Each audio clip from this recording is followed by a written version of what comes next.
Dis à ton frère, l'Éternel est bon. À ce moment-là, il faut apôtre,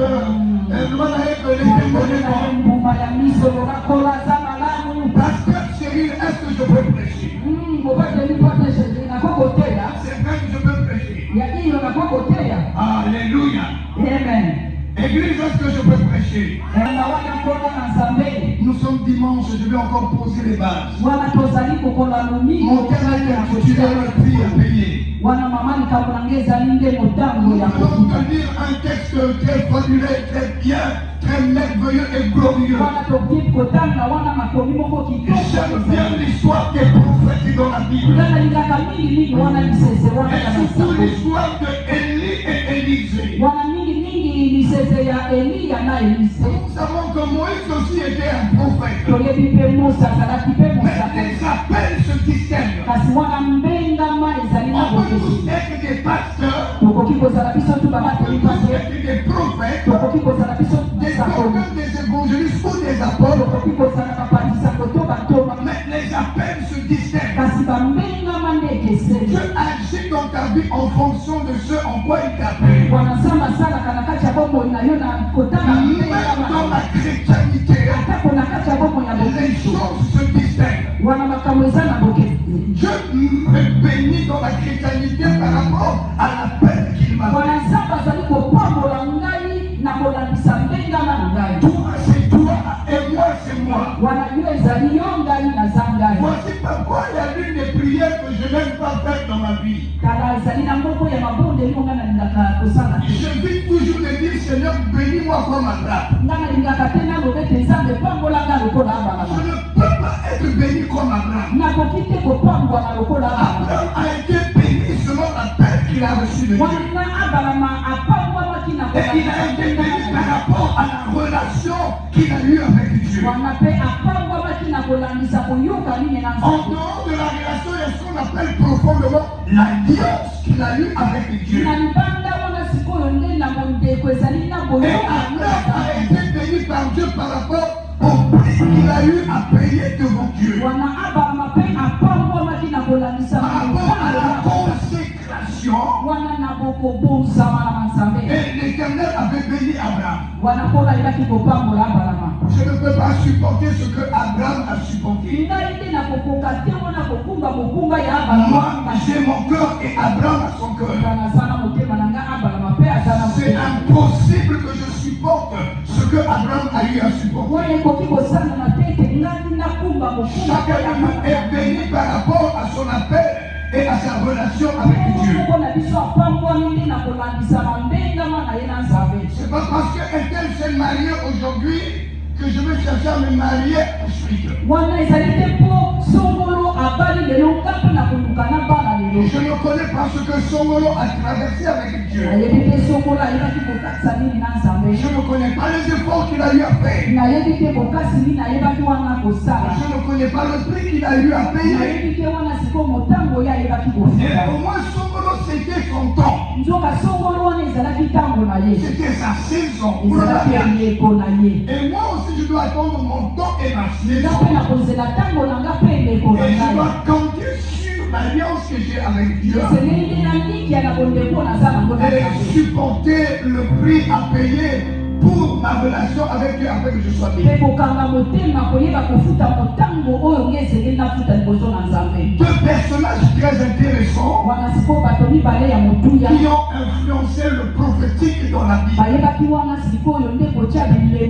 Ils ont influencé le prophétique dans la vie chrétienne. On nous parle d'une personne qu'on appelle Élie. Élie dont le nom veut dire mon Dieu est Yahweh. Mon Dieu est Yahweh l'Éternel. Son nom résume son message. Si vous voyez bien le message de Élie, c'était Yahweh est le seul Dieu.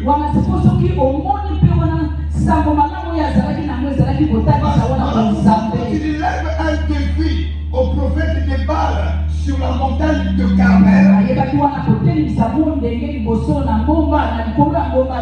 Et nous allons voir qui est le vrai Dieu. Et la seconde personne, c'est Élise. Élise veut dire Dieu est mon salut. Ou Dieu sauve. Lui aussi, ça correspond à son ministère.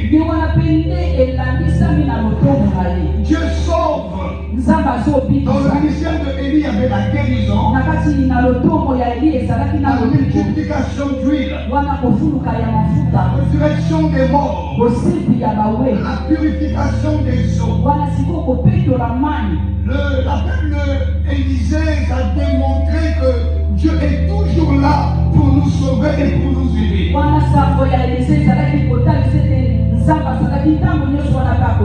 Alors, quand vous allez en théologie,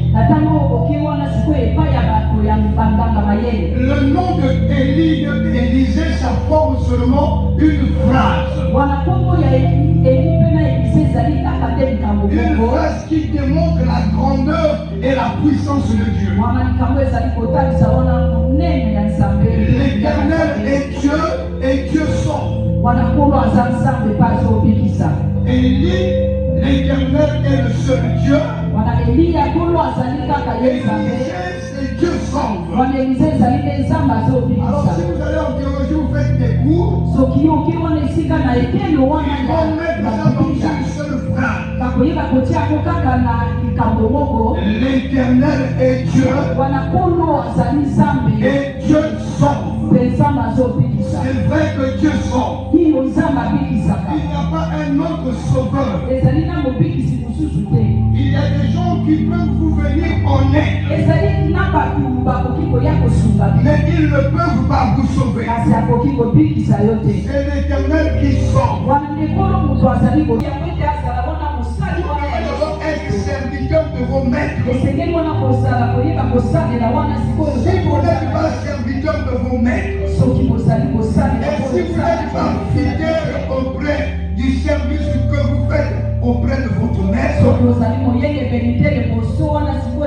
il est très difficile que vous soyez serviteur de l'Éternel.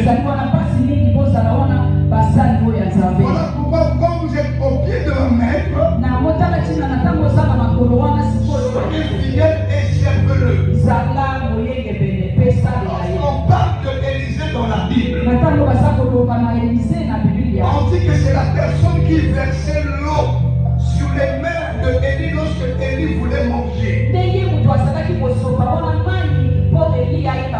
Il était reconnu comme il y a Élie et notre serviteur de l'Éternel.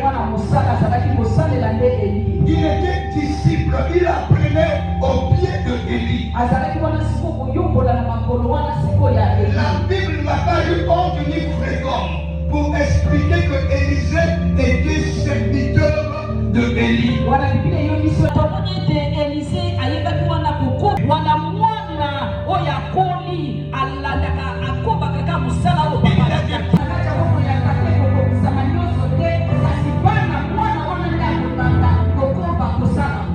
David a reçu des promesses de la part de Dieu.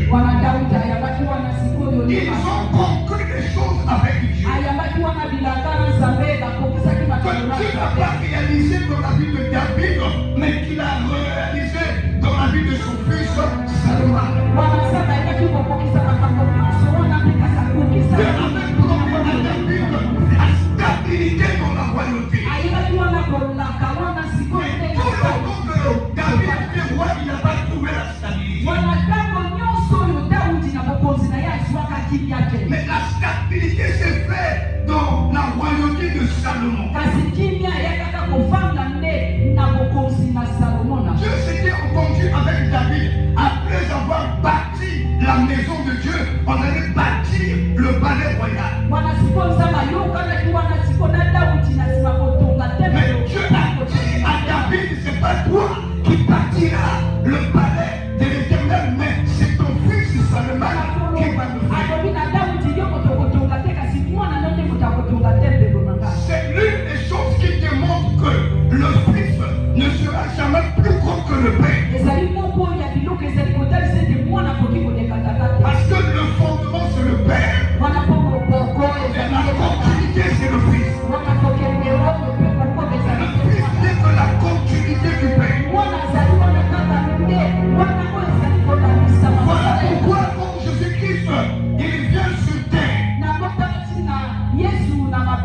Il reconnaît Jean-Baptiste. Il était parmi tous ceux qui sont nés de la femme. Il n'y a pas un plus grand que David. Oh, Jésus-Christ n'était pas né d'un père, mais il était né d'une femme. Quand il était parmi tous ceux qui sont nés de la femme,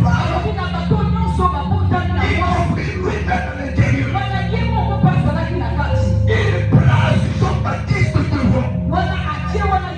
Parce qu'ils sont les Jean-Baptiste, Jésus n'allait pas être connu. Donc quelque part, Jésus-Christ est inférieur à Jean-Baptiste parce que c'est Jean-Baptiste qui a un problème.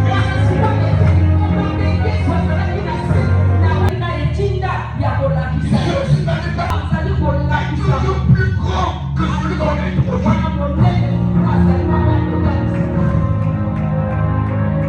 Voilà pourquoi lorsqu'on parle de Jean-Baptiste dans le livre de Malachie,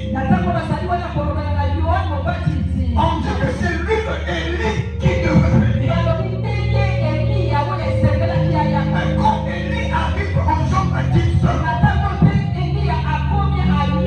peuple ne le reconnaît pas. Je vous ai dit, le ministère prophétique de Élie a influencé le monde des esprits.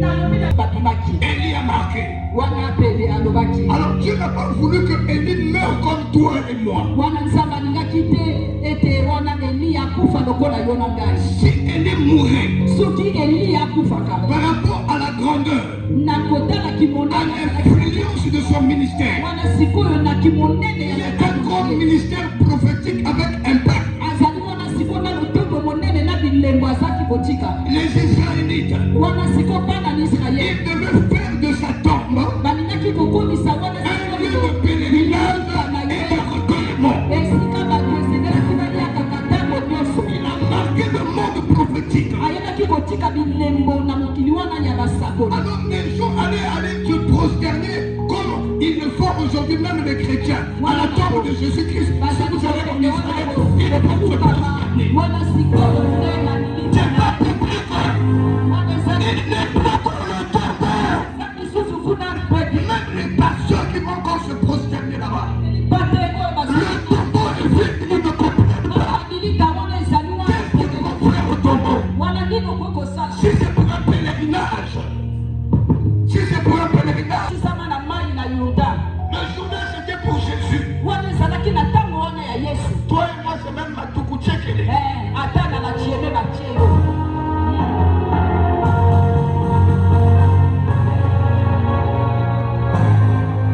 Saint-Esprit, donne à ton peuple ce matin l'esprit des prophètes.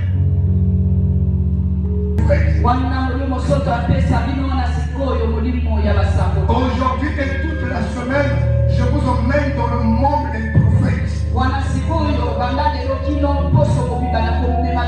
Ceux qui vont être à la retraite, ils vont être bénis.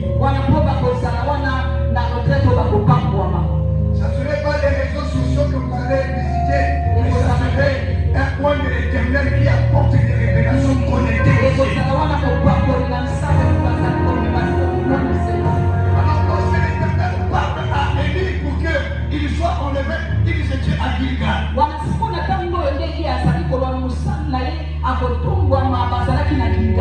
Élie sait qu'il devait être enlevé. Personne ne connaît le jour de sa mort. Mais quelqu'un peut connaître le jour de son élévation. Alors il dit à Élisée, reste ici, l'Éternel m'appelle à Bethel. La révélation ne s'est pas utile pour ce matin. Élisée ayant en lui aussi la part de l'esprit des prophètes, il dit à son père que ton âme est vivant, l'Éternel est vivant, je ne te laisserai pas partir. Ton pied, ton pied. Et dit, je serai avec toi. Tu vas aller, je vais aller.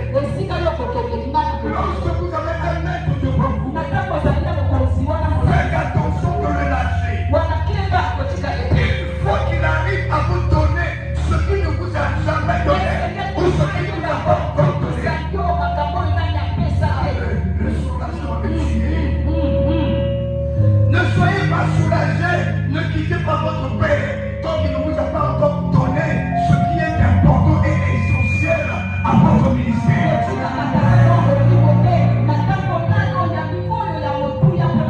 Il y en a qui quittent les pères à vide. Pour que le Père ne te donne pas ce qui est essentiel. Ce qui est utile pour tes personnes, pour ton avancement dans le ministère. Reste là. Même sur les grâces, même sur les insultes, même sur le sabbat, reste là. C'est un signe de fidélité. La fidélité avec le Père t'appelle. Élisée a dit non. L'Éternel est vivant. Ton âme est vivante. Ton pied mon pied.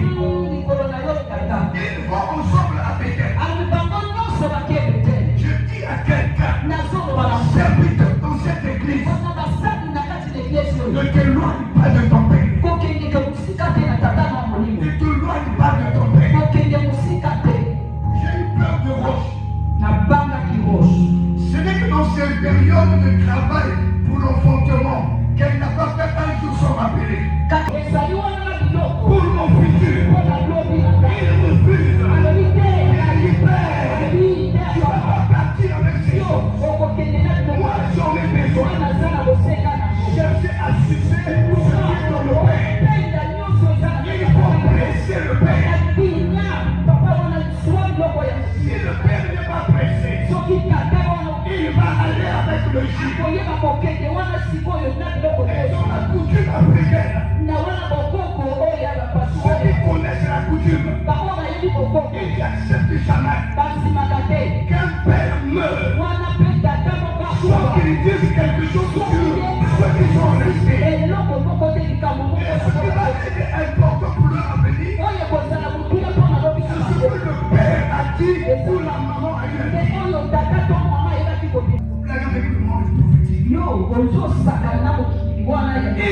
Ils connaissent rien.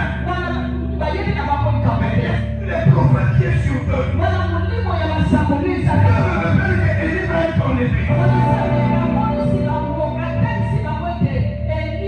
Et il dit à Élisée, tu sais que ton maître va être élevé au-dessus de toi aujourd'hui. Qui leur a révélé ça? C'est l'esprit des prophètes. Je prie le Seigneur, non seulement qu'il te donne un don de prophétie, mais que l'esprit des prophètes se repose sur toi. Que ça se repose sur toi. Sois le prophète de ta vie. Sois le prophète de ta famille. Sois le prophète de ton organisme. Reçois la grâce. Ils arrivent à Bethel. Qu'est-ce que j'ai fait? Si tu as quelque chose, donne-moi le son.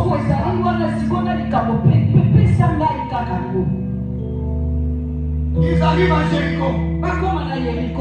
Sur le fils des prophètes. La même chose. Élisée leur disait qu'il était fou.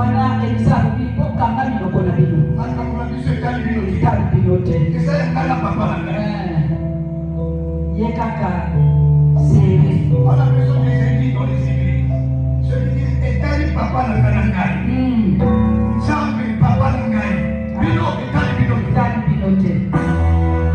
Oh pasteur Nabino, oh pasteur Nabino, oh Kanamino, Jambi, pasteur Nangai, Nangai, Etali Binote. Il dit que Dieu m'appelle maintenant au Jourdain.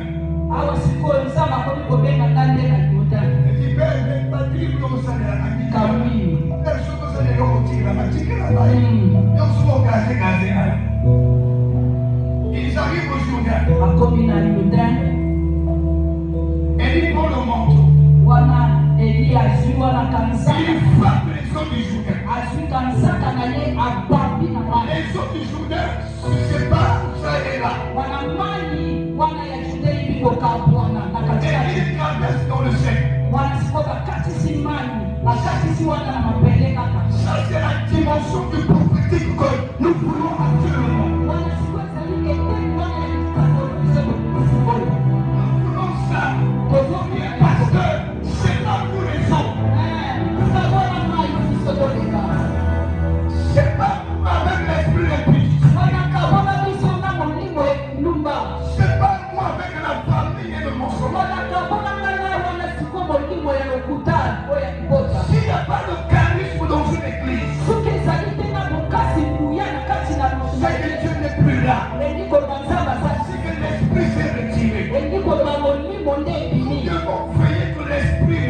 Et c'est que les dossiers, je l'ai témoigné, moi, ça va. Parmi les choses qui prouvent que Dieu est vivant parmi nous, ce sont les miracles. Ils traversent dans les siècles. Après avoir traversé les eaux, Élie appelle Élisée. Ah, mais tu as vu Maël, que j'aille avec la chose. Il appelle Élisée. Il dit à Élisée. Alors la prédication commence maintenant. C'est bien l'introduction seulement. La plus entendre la prédication. Alors il va dire à Élisée, demande-moi quelque chose. Avant que l'Éternel m'enlève devant toi. C'est une phrase qui est rare dans la Bible. Je me souviens, il y avait l'Éternel qui avait dit ça à Salomon. Après que Salomon lui ait donné des sacrifices. Quand le corps du maître est fier et vraiment rassasié de ta fidélité, il doit lâcher le fromage. Dieu, quand il a vu les sacrifices, il a dit à Salomon, demande-moi quelque chose. Je ne savais pas que les sacrifices pouvaient faire parler Dieu. Et Salomon, il a demandé quelque chose de simple. Il a demandé à Dieu la sagesse. Dieu lui dit, tu n'as même pas demandé les richesses. Et Dieu lui a ajouté les richesses. Mais Élie, lorsqu'il écoute le monde de Élisée, parce qu'Élisée demande quelque chose de très capital. Il dit à Élie, qu'il y ait sur moi, je te prie, une double portion de ton esprit. Il dit une double portion de ton esprit. L'esprit avec lequel tu as concurrencé les rois. Et tu as battu les rois. L'esprit avec lequel tu as fait les grandes choses. Je veux une double portion de cet esprit en moi. Élisée dit à Élisée, tu as demandé quelque chose de difficile. Tu as demandé quelque chose de difficile. La demande de Élisée a mis Élie en difficulté. Le prophète qui a apparu à Jésus, à Pierre, à Jacques et à Jean, on lui met en difficulté. Le prophète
portion.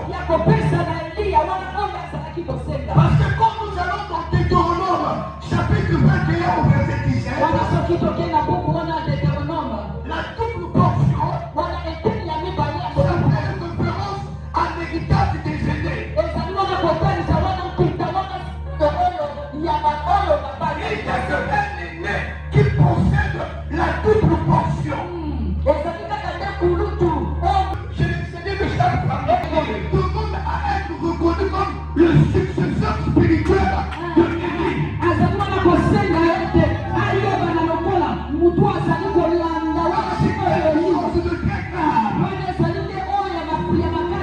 Il demande la puissance spirituelle.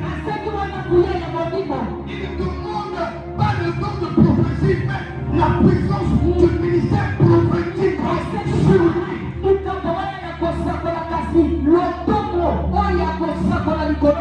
Afin de continuer l'œuvre que le Père aîné avait commencé.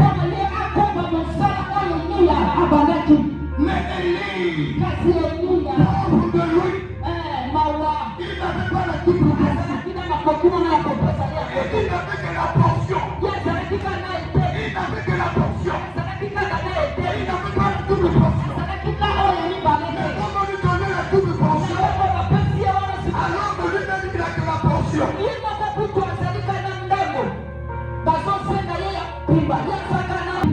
Un homme ne reçoit du ciel ce que le ciel lui a donné. Toi, le ciel t'a donné l'onction, une portion. Comment tu vas donner la double portion? Ainsi bien, prends le temple de la paix. Il dit à ce paralytique, ce n'est pas l'or, ce n'est pas l'argent, mais ce que je te donne, je te le donne. Et il pouvait dire, ce n'est qu'une portion. Pas une portion. Ce n'est que la portion.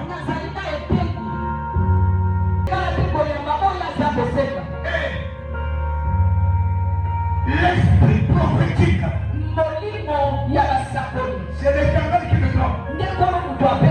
Après t'avoir choisi, il déverse sur toi l'esprit prophétique. Selon la mesure voulue par lui-même. Donc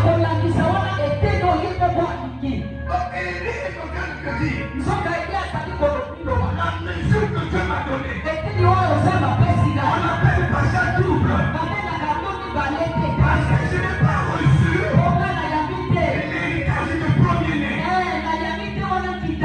J'ai reçu le ministère prophétique. Il pouvait lui dire ça. Alors pour il est en difficulté. Il dit la chose que tu demandes, elle est très compliquée.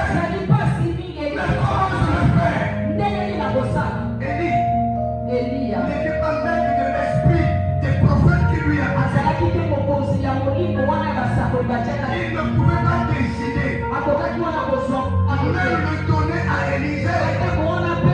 Si Dieu n'avait pas choisi Élisée pour la continuité du ministère prophétique, le Fils n'a pas de ministère. Il a la continuité du ministère de son Père.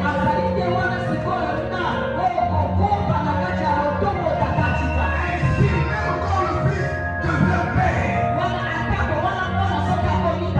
dans son ministère, il va toujours invoquer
grand. Je donne ça ici. Il va gaspiller. On ne donne pas la nourriture des fils aux enfants. Il voyait encore l'immaturité de Élie. La seule chose qui a sauvé Élisée auprès de Élie, c'est que sa fidélité dans le service auprès de son père. Il dit, si je lui donne l'onction prophétique, il va affronter les rois. Est-ce qu'il est capable de tenir devant Jézabel? Est-ce qu'il est capable de tenir devant Akab? Est-ce qu'il peut lutter avec Italie? Est-ce qu'il va lutter avec Athalie? Il voyait leur frontière. Il ne voyait pas. Je lui donne l'onction prophétique. Quand Israël murmure, est-ce que lui il pourra? Parce que dans Élie, là je vais rentrer dans mes enseignements à la semaine. Je peux revenir ça? Ça vous plaît? Parce que dans la semaine, à la retraite, je parlerai du prophétique et du sacerdoce. Deux fonctions qui sont complémentaires. Il y en a qui sont prophètes, il y en a qui sont prêtres pour le sacerdoce. Non, je suis obligé de rentrer déjà à la retraite. Le prophète n'a pas le pouvoir de faire descendre Dieu. Le prophète ne reçoit que par la grâce du ministère prophétique. La prière du prophète ne peut pas descendre Dieu. Dieu descend par son vouloir dans le ministère prophétique. C'est poussé par Dieu que les hommes ont parlé de la part de Dieu. Par son esprit à lui-même. Le prêtre qu'on appelle l'homme du sacerdoce, il fait descendre Dieu.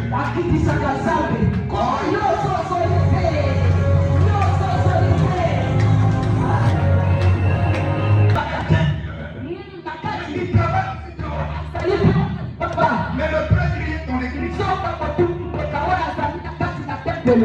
l'église, il y a l'autel. Dans l'autel, on donne des sacrifices. Il y a que le prêtre qui le faire descendre la présence de